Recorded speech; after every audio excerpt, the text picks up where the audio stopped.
My name is Giovanni Gonzalez, and I am truly excited to be with you this morning, live on Facebook, live at Zoom, with an unbelievable community. It is just a real pleasure and an honor to be every morning with you guys, co-hosting the Daily Huddle. Did I do it again? And perfect. It's a perfect day for a perfect question. And I want to go ahead and introduce my business partner, mentor for many years, and the co-host for the Daily Huddle, the #1 executive coaching expert, Sorel Catan. Good morning, Sorel. Good morning, Giovanni. How are you? Very good. Awesome, awesome. It's always great to be in your company. The #1 transformational leadership coach in the world, my business partner, co-creator of this community where people come to give and take freely, because who we are is the collective that never stops giving, never stops creating. I'm completely in love with this community. And today I have the pleasure of introducing a friend of mine who is an icon in her own right. Her name is Jodine Dorce. Jodine is from Haiti. And Jodine has been discovering, branding, and promoting arts, music, and culture for over a decade, people. Now, if you want to look great, sound great, be famous, you engage Jodine and her firm. That's the way it goes, right? So about 10 years ago, I forgot how long ago it was, we were just starting some organization and Jodine was running a show called Jodine's Corner. And I said, my God, if I am to get the Georgia Haitian American Chamber of Commerce on the map, I've got to talk to Jodine. And so her career has grown and expanded. Her achievements include things like promoting for Disney Consumer Electronics, leading sponsorship integrations for Curl Fest and One Music Fest, producing the 2015 Essence Festival, and being responsible for the branding of, guess what? If you've got wings in Atlanta, the Red Bull promotion was done by Jodine. In front of an audience, Jodine has a fearless passion for hosting and being on air personality.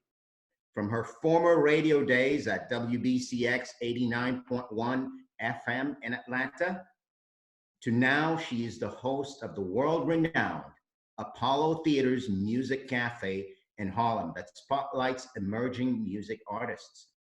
She also serves as a host for Capital Jazz TV while producing and assist in the programming for the Capital Jazz Fest and Supercruise. You can also find her guest hosting for BRIC TV, B-Side in Brooklyn, and various events throughout the country that showcase music, empower women, and bring awareness to her beloved home country, Haiti. I am grateful, happy, excited to introduce you, Jodine. Welcome to the Daily Huddle, and you are on. Thank you. Thank you so much, Sorel. Thank you so much, Giovanni, for having me. I greatly, greatly appreciate it. And I was listening to what you were saying, and I was like, is that me? So yeah, thank you so much. So I wanted to, and I will, I won't take too much of your morning, but I wanted to talk about your narrative, your story. I've always had this passion about people telling their story for various reasons, and I wanted to share a little bit about that to you. So yes, I posed a question out there. Do you own your story? Are you owning your narrative, or is your narrative narrative pretty much taking over you? So I want to take a step back before we dive in and just talk about the power of stories. Why you buy the brands that you buy, why that commercial connected to you so much. All of those elements, all of those things are stories. When you think about marketing, when you think about how people promote products, how people promote things, it's through stories. It's that connection, it's that emotional connection that we have with one another, that we even have to brands. And Forbes had a really good article about storytelling. And it said, storytelling connects us, helps us make sense of the world, and communicates our values and our beliefs. A good story makes us think and feel and speaks to us in ways that numbers, data, and presentations just simply can't do. And when I'm in marketing and I'm working with different brands and agencies about what their product is, what they want to deliver, we're talking about how are we creating a story? Even when you think about live events, what's that story that we're telling the people? But in a more cellular level, what's that story that you're telling people about who you are? What's that story that you're telling the world, that you're telling your kids, that you're telling your family, your circle of friends? What's that story that you're telling people about you, personally, as well as professionally? And I'm not talking about hiring a PR agency and working with journalists and the media, but I'm talking more on a personal note. What's the story that you are sharing with your circle of friends and your network? What language are you using in sharing that story? That story that you're telling your children on the professional front, what's that resume saying? What's it telling that story about you? All of its stories, right? How are you coming across to your network? What's the story that you're sharing on social media, which is right now one of the number one ways that we share our stories is through social media. It's easy to think that we're just, living life day to day and no one's paying attention to what we're doing. It's easy to think that. I hear this all the time. I'm just doing me and I'm just going to walk my walk. But that too is a narrative. That too is your story that you're putting out there. But I'll get back to those just doing me people in a few. But for now, I want to touch on why I believe it's important to own your narrative, to own the story that you're putting out there in the world. You want to have a say in your destiny. You don't just want to react to what life brings at you. You don't. You want to be an active participant in life. And I'll share my story. I'll share my story about this one. You want to be open for opportunities. You want to be open for experiences, access, resources. Sorrel knows this story. I was in a 7-year relationship in Atlanta. We had the house, we had the cars, the dog. Our families were so happy for us to get married. They were waiting for us patiently to get married. But I left that relationship, not because he was abusive, not because he was a polygamist, but because I wasn't happy. That relationship wasn't fulfilling me.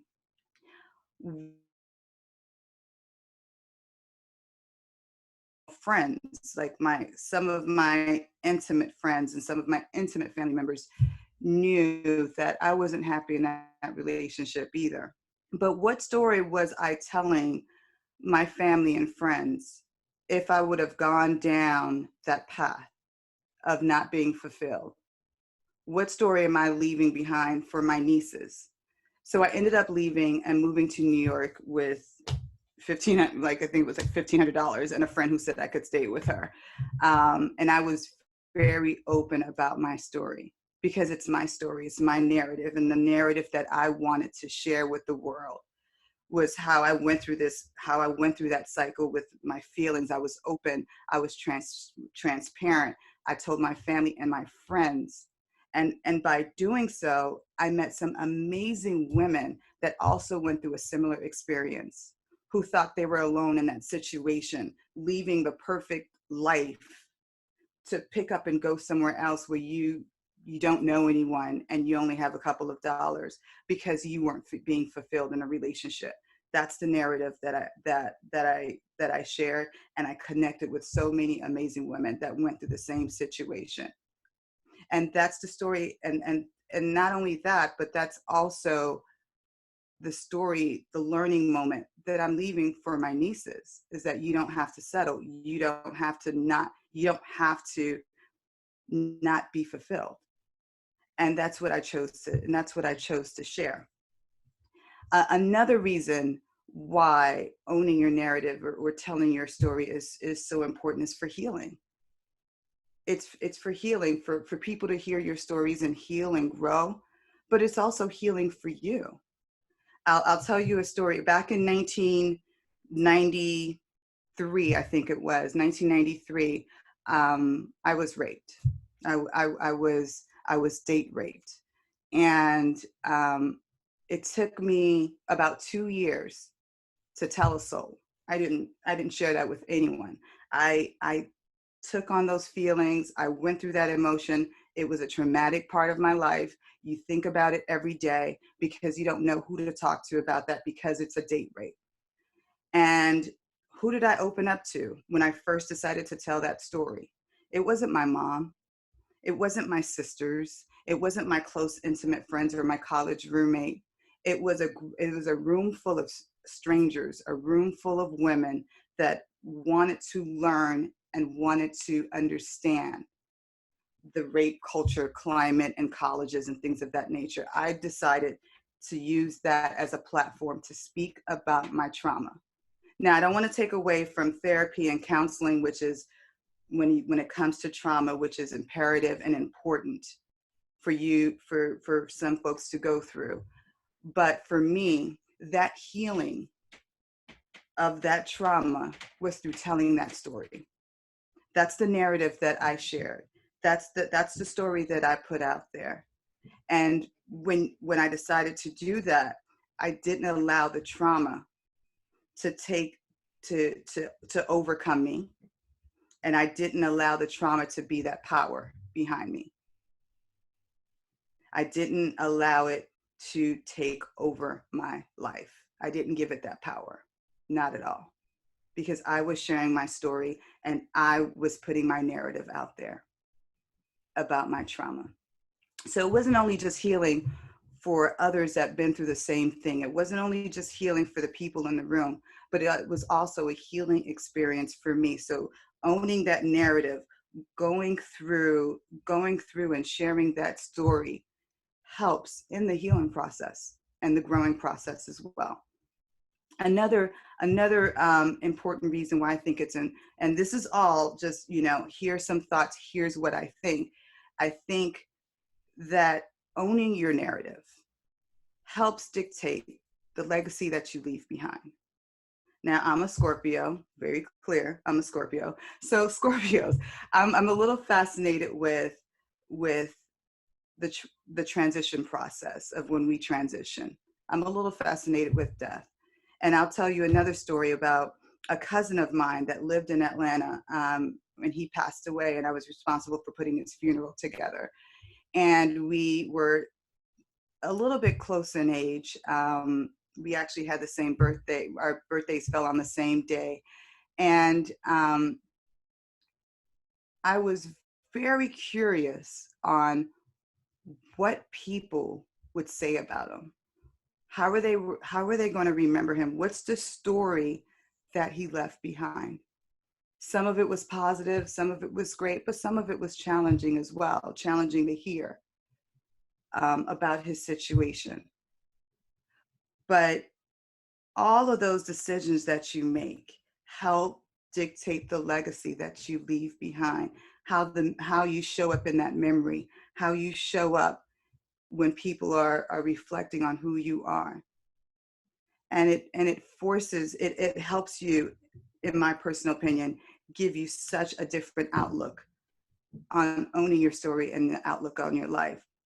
Once you have an understanding that your family, friends, peers, and associates all have a narrative, all have a story about themselves have a story about you that you feed them, you start to own your journey. You start to own your story. You start to realize that there's power in sharing your story, because there are power in stories. You don't know who you came to heal. You don't know who you're here to inspire. If there was no power in your narrative, if there was no power in stories, celebrities wouldn't be paying top dollar for top-notch PR agencies whose sole purpose is to help shape and control how they're viewed or consumed in the media, because that's their story, right?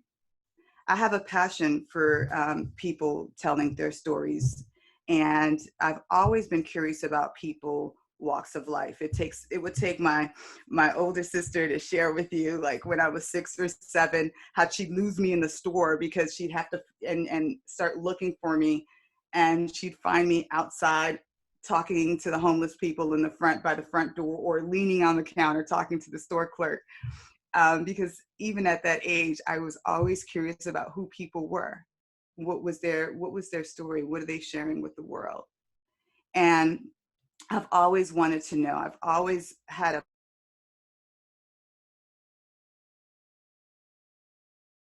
an honest space.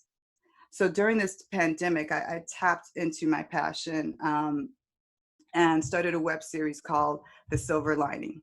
And I was so consumed when this pandemic started, so consumed with the news and listening to the amounts of death numbers, rising here in Brooklyn, New York on a daily, the unemployment numbers rising here throughout the nation, all of this negativity because we had to shut down the nation. So I decided I wanted people to share their story, to connect to other people, use my platform so people could start to network, and they can control their narrative during this time, and add another story to their legacy. So talking about silver lining, I think about my last interview that I had that I posted up with New York City Councilman Robert Cornegy. And I remember texting my councilman. We have a personal friendship, and he wouldn't respond. And it took him a couple of weeks to respond to me. And I was wondering, where was he? I was wondering where was he? Like, he isn't responding. This is kind of weird. And he texted me and told me that he had COVID. He has been down because he has COVID, and he's trying to fight this thing. And I gave him a couple more weeks and texted him back, and we were talking. He was feeling a lot better. And I told him, I was like, when are you going to tell people that you had COVID? And he's like, oh, I'm not sharing that. You're not sharing that. What? Like, I couldn't, he was very clear. He did not want to share that story. He didn't want to look like the leader that went down. He didn't want that story to go out. And I think I held him up for an hour and I was just like, are you kidding me? You have to tell that story. You're a 7-foot Black man with locks longer than me.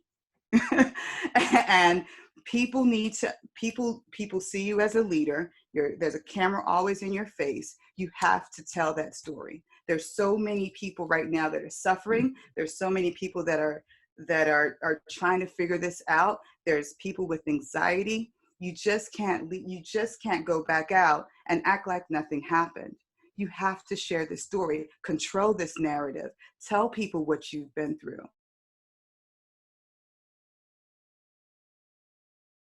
Through your story. Jodine, he decided to do that. Mm-hmm. That is just amazing, right? So we are at 9:20. Okay. And I want to create the space for people to now connect with you. Okay. Asking you questions. And so there's this, I'm really touched by this, right? Mm-hmm. And I'm growing in this conversation.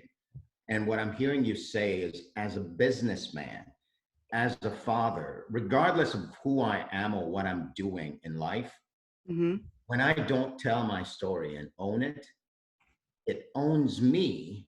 So therefore, all of my energy is spent managing the story, managing, maybe hiding the fact that I had XYZ, as opposed to be in action, creating what I say I want to create. So this is essential, and I can, you know, it's like you go, you have to tell your story. You have to tell your story. And Sarah, it's so funny. I just wanted you to put in conclusion before you started talking, because that's basically how I was getting ready to wrap it up. You have to be an active participant in your life, and you have to share your story. Yeah, and it is through the sharing of your story that you own your narrative. Absolutely. And the corollary is, if you don't share the story, then the narrative owns you. Absolutely. And if you're a businessman or businesswoman, you might be thinking, oh my God, this is so unrelated and not connected. But guess what? The narrative that owns you can't run your business. That's why this conversation is so important. So we've got a couple of questions. There's one coming from Facebook that says, do you feel like you've healed, like you've been completely healed? That depends on what healing means to you, right? So when people talk about healing, it's, you know, I don't want to just say, oh, I'm healed, I'm better, the scab has, you know, the scab has been removed. No, healing is a process. Healing is part of your growth. Healing is part of that story, right? Of your life. That's a moment in time of my life. That's a moment in time that I can look back at. I can share. I can identify with other people. I can have compassion a little bit more. And yeah, I grow with that trauma. I've grown with that trauma. I've managed that trauma. I know when it wants to get back and interrupt and disrupt my life, but I don't give it that power. I don't give it that power. So if that's what healing means to you, then yes.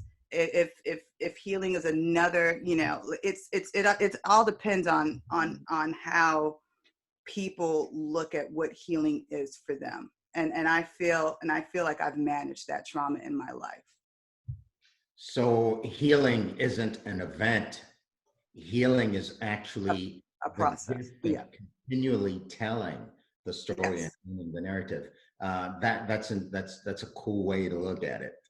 And it's just my way. And I'm sure I am no psychologist. I'm no, I just come from a marketing background, and you look at this for everything that you do for brands and products.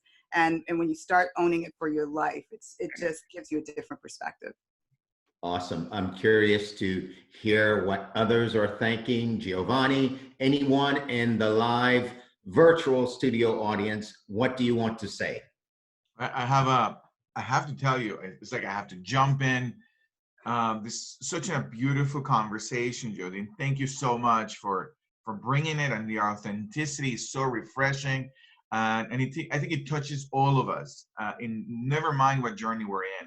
Everyone, in some degree or another, I say that a lot of us have a story, a narrative that we're trying to cover up, and it's controlling the very fiber of who we are. So thank you so much. So we have some hands up. The first hand I saw, but I don't see it anymore, is from Levy. Levy, do you have a question? We have Levy, then Karina, and Maria Sangria. Maybe Levy didn't have a question. No, I don't. Thank you. All right. Well, Karina, you go next. Well, hi, Karina. First, hi. I'm a Scorpio too. Had to share that. And highly misunderstood by the rest of the world. Very much so. At any rate, first of all, I just want to say thank you so much for being so open, being vulnerable, and sharing your story. I think there are probably more women in the world that have experienced something along those lines, and every time you share something like that, it opens up for other people, right? Yeah. The willingness to be able to be open and vulnerable. Yeah.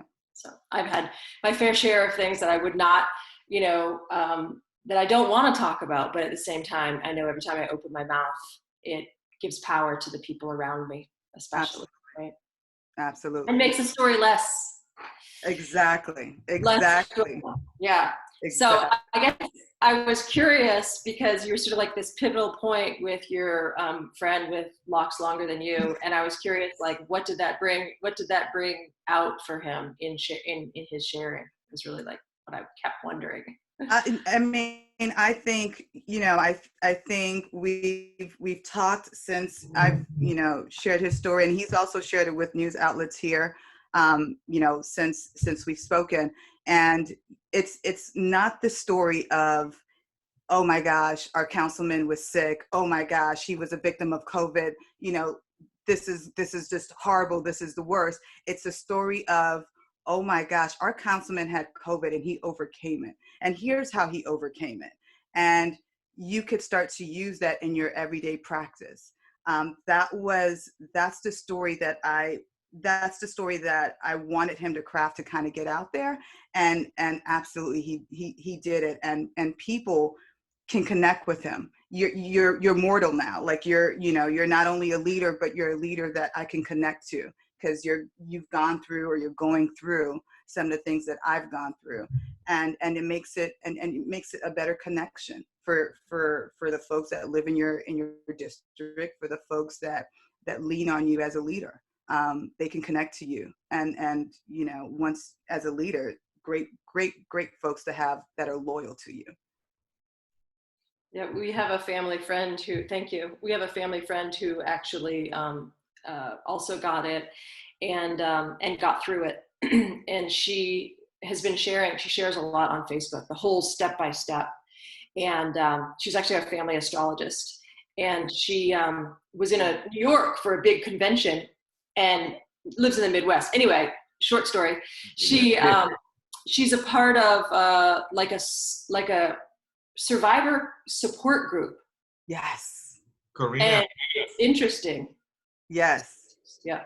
Yes. They're giving power to each other, not letting that trauma take power over them. Yeah. Yeah. Thank you. I wanted to interrupt and forgive me, Karina, for interrupting. I know this conversation is so juicy. Just wanted to give a chance to two more questions before we call it a day. Okay. Maria Sangria, you have a question? Yes. Can you hear my voice, Giovanni? Yes, Yes, hear your voice. Yeah. Okay, great. So I want to say thank you for being an inspiration. When you tell your story, to me, you breathe life into people. And I experienced Hurricane Katrina in New Orleans back in 2005, and I'm getting ready to have a 15-year anniversary. And so I also tell my story. And what I want to ask you is that there are different ways for me to tell the story. And do you have a technique or practice to always have you have the power instead of the story having the power over you? I'm just, you know, once again, no, not a psychologist, not a therapist, but what I will tell you about stories is that when you speak it from an authentic, honest space, no matter what angle you want to take with it, there's a lot of angles you could take with, you know, what I've been through when I was younger, the story of me leaving Atlanta. There's a lot of angles I could take with that. But when I just tell my story in an authentic and honest space, that person or those people or me who needs to hear me say it out loud will connect to it and be inspired or heal from it, because I'm speaking in my authentic and honest space. So I wouldn't be too caught up on what angle to tell that story. Just tell the story from where you are. Just tell it. And the story that comes out of it, the way people are connected to it, it'll come. They're going to connect to it because it's from an authentic space. Beautiful. Thank you so much. And then our last question, and then we call it a day. Thank you so much, Jodine, for all your wisdom, really. Andrea. Thank you, Jodine. Can you hear me well? I do. Hi, Andrea. Okay. Yes. So you were saying the story about the narrative that comes from an authentic place. Mm-hmm. If you are one of those that are not too much socially invested in the means of sharing your stories on social media with people, Mm-hmm. have you found another type of an outlet of telling your narrative or your story that is not just talking and telling? And maybe what I'm going with is like the way you work with people, the way you interact with, is there any other type of outlets for us business entrepreneurs that is Mm-hmm. not just telling your story in social, but also in other means of being true and authentic to your narrative? Thank you for that question. And when you talk about business, I think of your marketing plan and what that marketing plan looks like, and what are those benchmarks, what are those touch points that you want to accomplish for that year through your marketing campaign. And through that, whereas if it's your community, what can your business do for your community? If community initiatives is one of those benchmarks for your marketing plan, what's the story that you want to tell around that? And create that experience so that you can tell that story, and however that looks. If it's your brand or your product, and how that product, how you want it to go out there into the world, what's that story around that product? How can you tell it and create that experience? I got into the event space because I love creating experiences for people. Sorrel can tell you this. I just love watching folks in a room having an experience, and they're sharing a memory, they're sharing an authentic space with each other, and they're telling, and that's a story that they can tell for later. So I would say look at your marketing plan and think about what are those things, what are those elements, what are those benchmarks that you want to accomplish for that year, and how can you tell that story around that? Not necessarily through talking, maybe it's through an event, maybe it's through writing a piece in your local newspaper, however you want to do it. Maybe it's a blog and not necessarily Facebook or Instagram, but there's creative ways you can do that. And still hit your benchmarks on your marketing plan. And I know I'm taking up too much time. Thank you. Andrea and Jodine, Karina and Maria and everyone who's engaging, thank you for doing that. And Jodine, we're going to take at least 2 more minutes of your time before the last word. There's a question that came from Facebook that's actually addressing something that I think we need to touch on. And the question goes like this. Some people face character assassination.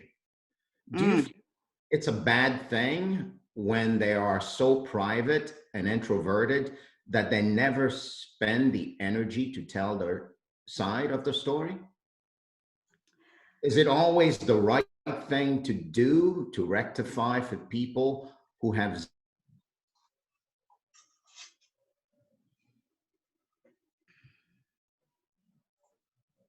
I'm pausing because I want to be mindful that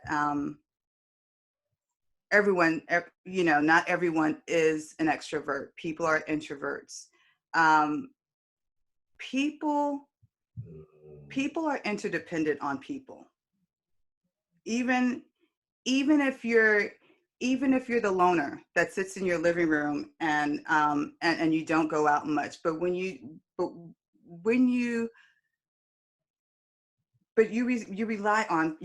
still rely on people. And I want to be careful in saying that character assassination is one thing. That's what if you have top notch, if you have a business, you hire a PR agency, you do damage control, you can handle that. But for personally,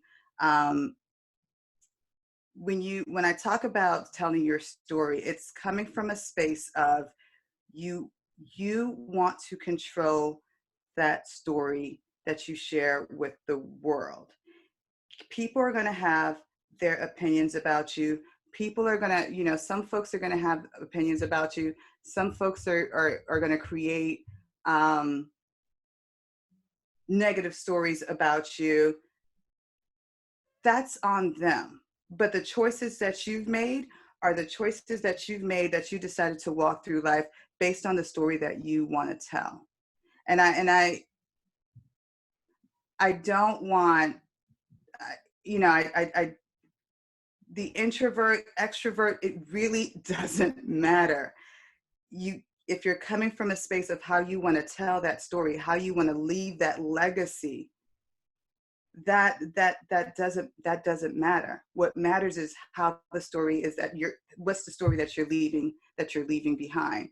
And I don't know if I answered her question, but I really want that person to realize that when you're coming from a space of how you want to leave that story, how you want to leave your story behind, you make decisions based on that, and you don't allow the character assassinations and those negative influence to take over, because you're leaving your story behind. If that makes sense. Jodine, thank you so much. You know, today and every day, the world continues to watch replays of this episode. Will be a blessing. Thank you. You know, the blessing of people around the world, mothers, fathers, businessmen, professionals, stay-at-home moms, you name it, right? Right. They'll listen to this and they'll have the courage that it takes to own our narrative the way in which you're speaking. It takes courage to do that. And I want to applaud you for your courage. I want to applaud you for your generosity, you know, like the awareness to take on being someone who shares your story, not only to create your narrative for your own healing, but for the healing of others as well. The Daily Huddle, myself, the people in the studio audience on Zoom, and everyone listening to you on Facebook are immensely grateful. Thank you. Thank you so much. And I thank you for everyone who's listening as well. Yeah. Giovanni, anything you want to say before we wrap it up, my friend? Thank you everyone for being in the Daily Huddle live audience on Zoom, and all of you on Facebook. Thank you for your comments. Have a phenomenal day. And here's a coffee from the Daily Huddle. Thank you, everybody. Bye-bye. Have a Bye-bye. good day, Jodine. Great story. Thank Thank you. you. Yep. See everybody soon.